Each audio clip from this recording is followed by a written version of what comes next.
My name is Brian Miller, and I am the sound designer for A Christmas Carol.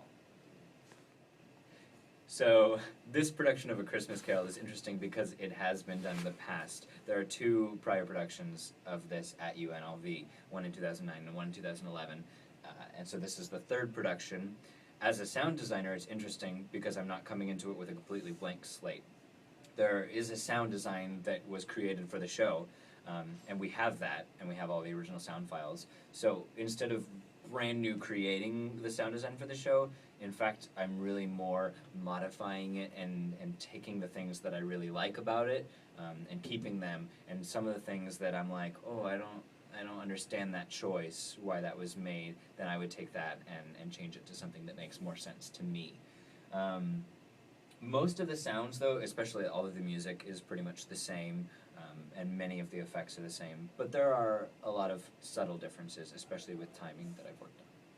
When looking at this show from a designer's perspective, there are a couple of things that I needed to consider. The first is what sound was going to happen, what the sound was going to be, and because I already had an existing design, that was fairly straightforward. I just had to modify that. But I also need to think about how is the audience going to receive the sound. So in the theater, I had to figure out where I'm going to put all of the individual speakers and what sounds are going to go specifically into the speakers. Additionally, if there are any actors who need to be amplified, or if we want to put effects, like for example, on Marley's microphone, we're going to add some echo so that he sounds more, what's the word, scary?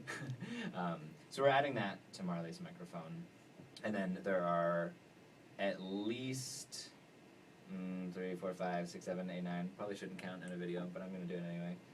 There's at least 7 speakers, and there will probably be more. We're still figuring out the design, but some of them will be hidden in the set, and they'll be all around you, so it'll be like surround sound.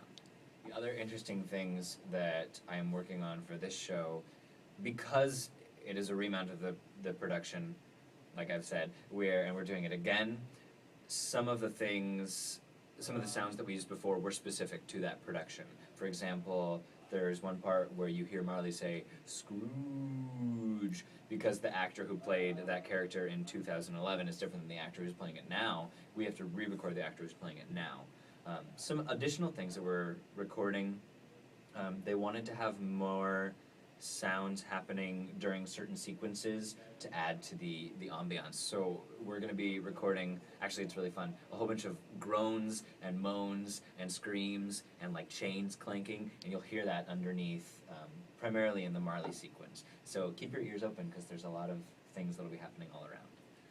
Welcome to the JBT booth. As you can see, it's very exciting. This is the soundboard that we'll be using for the show. It's the Yamaha M7. Look at all the buttons and faders it has. I have no idea what they do, but it should be exciting.